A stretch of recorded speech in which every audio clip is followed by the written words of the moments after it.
नमस्कार शेतकरी मित्रांनो, स्वागत आहे तुमचं एका विशेष व्हिडिओमध्ये। शेतकरी मित्रांनो, सध्या कांदा बाजारभावाची आपण परिस्थिती जर का पाहिली तर ती अतिशय खराब त्या ठिकाणी आहे। कांदा विकून शेतकऱ्याचं साधा भांडवलही त्या ठिकाणी फिटत नाही। अशातच शेतकऱ्यांसमोर एक पर्याय उभा राहतो, तो म्हणजे कांद्याची साठवणूक करणं। आता हीच साठवणूक करून शेतकरी येणाऱ्या काळामध्ये चांगला नफा हा त्या ठिकाणी मिळवू शकतो। पण ही कांदा साठवणूक जर योग्य पद्धतीने जर केली तर या सगळ्या मेहनतीचं फळ हे शेतकऱ्याला मिळत असतं। आणि कांदा जर चाळीत सडला तर ही सगळी मेहनत त्या ठिकाणी वाया जाते। व्हिडिओच्या माध्यमातून आम्ही तुम्हाला अशी काही गावठी जुगाड सांगणार आहोत, ज्यामुळे तुमचा एकही कांदा त्या ठिकाणी सडणार नाही, आणि जरी सडला तरी तो बाजूच्या कांद्यांना सडवणार नाही। यासाठी खर्चही अतिशय त्या ठिकाणी कमी असणार आहे। चला तर मग जाणून घेऊयात नेमकं काय हे जुगाड आहे आणि नेमकं हे कसं काम करतं। शेतकरी मित्रांनो, तुम्ही जर कांदा चाळीमध्ये साठवला असेल आणि चाळीमध्ये तुम्ही जर कांद्यात साठवणीचं योग्य नियोजन जर केलं नसेल तर हा कांदा तुमचा नक्कीच सडणार। तसं गणित जर आपण पाहिलं तर समजा तुमच्या चाळीतील 20 ते 30% कांदा जर सडला तरी तुमचा जो काही भांडवल आहे तर भांडवलाच्या वाट्याचा सगळा पैसा त्या ठिकाणी वाया गेला असं समजा। आता हीच जर नुकसान तुम्हाला टाळायचे असेल तर आपल्याला काही उपाययोजना त्या ठिकाणी कराव्या लागतात, जेणेकरून तुमचा कांदा हा सडणार नाही। शेतकरी मित्रांनो, सर्वात पहिल्यांदा आपल्याला हे समजून घ्यावं लागेल की कांदा हा नेमका का सडतो। जर आपण 90 दिवसाच्या वर कांद्याला जर पाणी दिलं, कांद्याचं पाणी जर लवकर तोडलं जर नाही तर कांदा हा त्या ठिकाणी सडत असतो। याच्या पाठीमागे कारण असं आहे की कांद्याला जर जास्त दिवस पाणी जर तुम्ही दिलं, 90 दिवसाच्या वर जर तुम्ही पाणी दिलं तर त्याच्यामध्ये आर्द्रता राहत असते। जिथं आर्द्रता असते तिथं बुरशीजन्य रोगांचा प्रादुर्भाव हा त्या ठिकाणी होत असतो। दुसरी गोष्ट म्हणजे आपण ज्यावेळेस कांदा काढल्यानंतर पाती ह्या कट करतो, ज्यावेळेस पात कट करत असताना कांद्याच्या जास्त जवळ जर ती पात जर कट केली तर त्या कांद्यामध्ये किडे किंवा आळ्या होण्याचे चान्सेस हे त्या ठिकाणी जास्त असतात।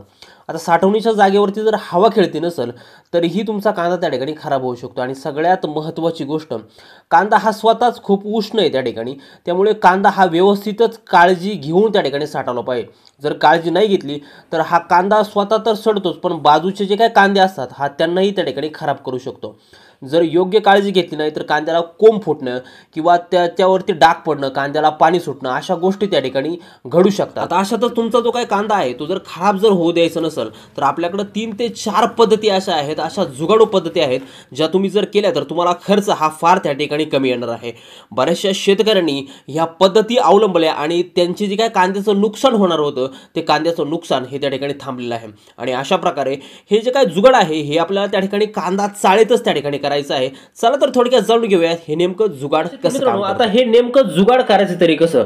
आता ही जी काय कांदा चाळ तुम्हाला समोर दिसते, आता ही कांदा चाळ साधारणतः जिची लांबी साधारण आपण असं म्हणूया की 20 ते 25 फूट त्या ठिकाणी आहे आणि हिची उंची साधारणतः 4 ते 7 फूट आहे। हे वरती इथं दिसतं तुम्हाला, हे त्या ठिकाणी आपण या ठिकाणावरून इथं त्या ठिकाणी पत्रे टाकतो आणि हे कांद्याचं काळ संपूर्ण त्या ठिकाणी झाकून घेत असतो।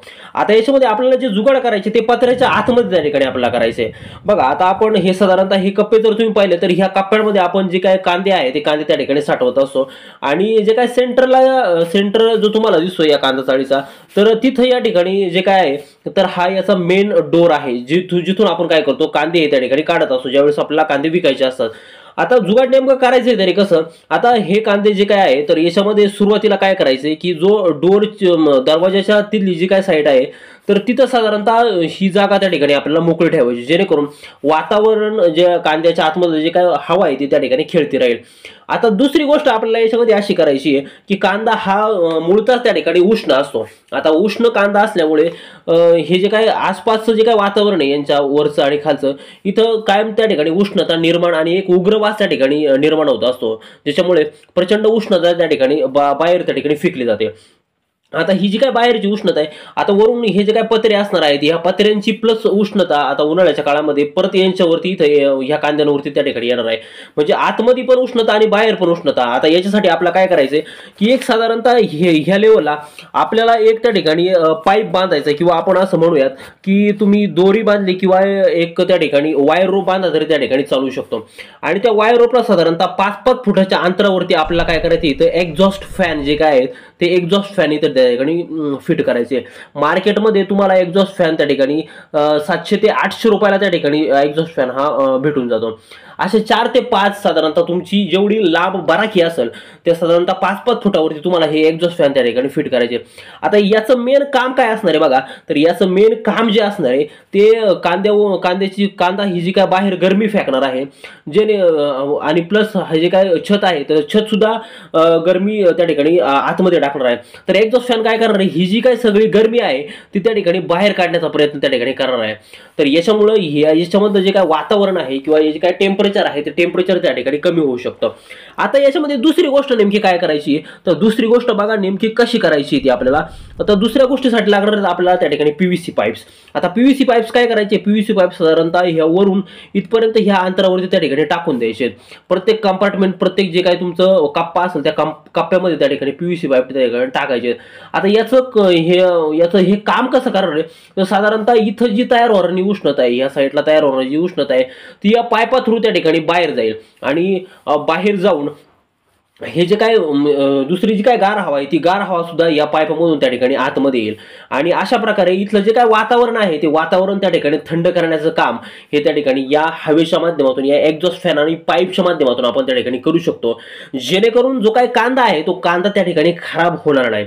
आता दुसरी अतिशय महत्त्वाची गोष्ट जी काय आहे, तर बाराखी बांधताना आपण साधारणतः काय करतो की जी काय जमीन लेवलपासून जी काय काय जण जमीन लेवलला घेत असतात, तर तसं करायचं नाही.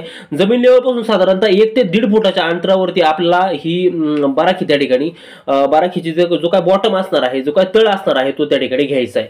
तर याने काय होणार आहे की साधारणतः तुमचं ज्यावेळेस पाणी वगैरे येणार आहे तर पाणी इथं त्या ठिकाणी लागणार आहे. सोबतच आपल्याला इथं काय करायचं, ते हे पूर्ण इथं खाली ह्या ठिकाणी हे जे तुम्हाला दिसतंय तर ह्या ठिकाणी पूर्ण जो काय मुरुम आहे तो मुरुम आपल्याला त्या ठिकाणी टाकून घ्यायचा आहे, बरोबर आहे, जेणेकरून जी काय उष्णता वगैरे आहे ते उष्णता वगैरे ते याच्या इथं जाणार नाही, कांद्यामध्ये त्या ठिकाणी जाणार नाही.